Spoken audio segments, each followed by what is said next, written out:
नमस्कार। आज हम पूज्य राजन जी के एक बहुत ही गहरे प्रवचन के सार को समझने वाले हैं।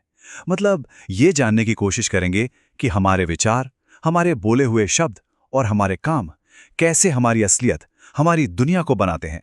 तो चलिए सीधे एक बहुत ही दिलचस्प सवाल से शुरू करते हैं। क्या ऐसा हो सकता है? क्या जो शब्द हम लगातार सुनते हैं या बोलते हैं, वो सच में हमारी हकीकत बन सकते हैं? देखिए, इसका जो मूल आइडिया है ना, वो ये है कि हमारी जो अंदर की दुनिया है, हमारे विचार, हमारी सोच, उसका सीधा सीधा असर हमारी बाहर की दुनिया पर पड़ता है।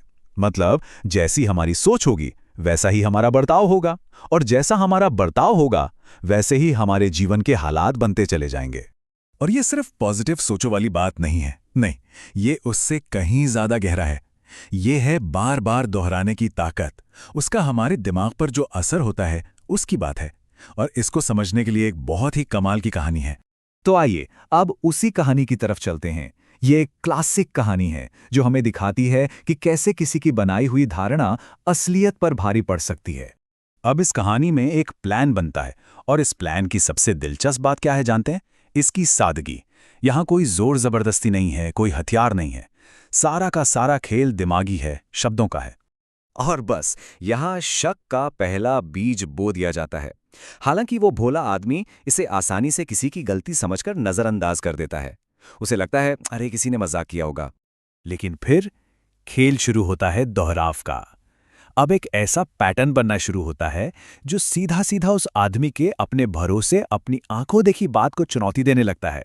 और जब तीसरा ठग वही बात दोहराता है, तब तक उस आदमी का आत्मविश्वास बुरी तरह डगमगा चुका होता है।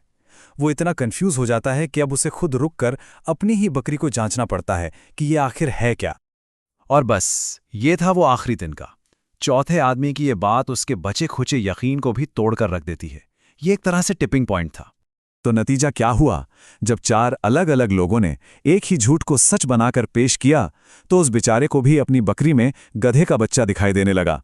और यही इस कहानी का सबसे बड़ा सबक है कि लगातार बोला गया झूठ आपकी आंखों देखी सच्चाई पर भी भारी पड़ सकता है।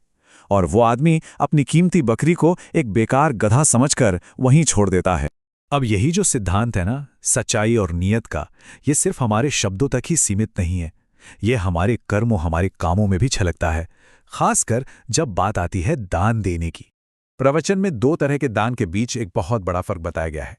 एक होता है दिखावे का दान, और दूसरा होता है सच्चे दिल से किया गया दान।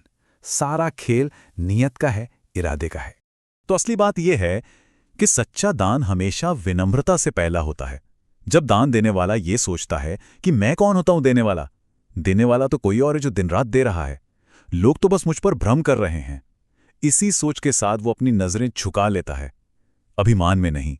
और यही नजरिया, ये पॉजिटिविटी सिर्फ दान पर ही नहीं बल्कि इस बात पर भी लागू होती है कि हम अपने हालात को, अपने आसपास की दुनिया को कैसे देखते हैं। क्या हम हर वक्त शिकायत करते हैं या जो मिला है उसके लिए शुक्रगुजार होते हैं? यहाँ इस बात पर जोर दिया गया है कि हम अपने सौभाग्य को पहचानें, वो सौभाग्य जो हमारे पास पहले से ही है। और इसकी शुरुआत कहाँ से होती है?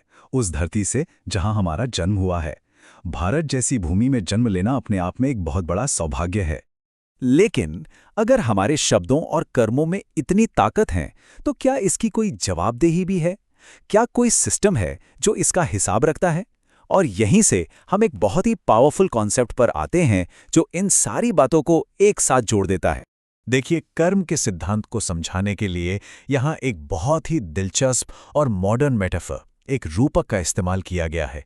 एक ऐसा तरीका जिसे आज के जमाने में कोई भी आसानी से समझ सकता है। और वो कॉन्सेप्ट है भगवान का सीसीटीवी नेटवर्क। जरा सोचिए, एक ऐसा डिवाइन सर्विलेंस सिस्टम, एक ऐसी दिव्य निगरानी जिससे कुछ भी कभी भी छिप नहीं सकता।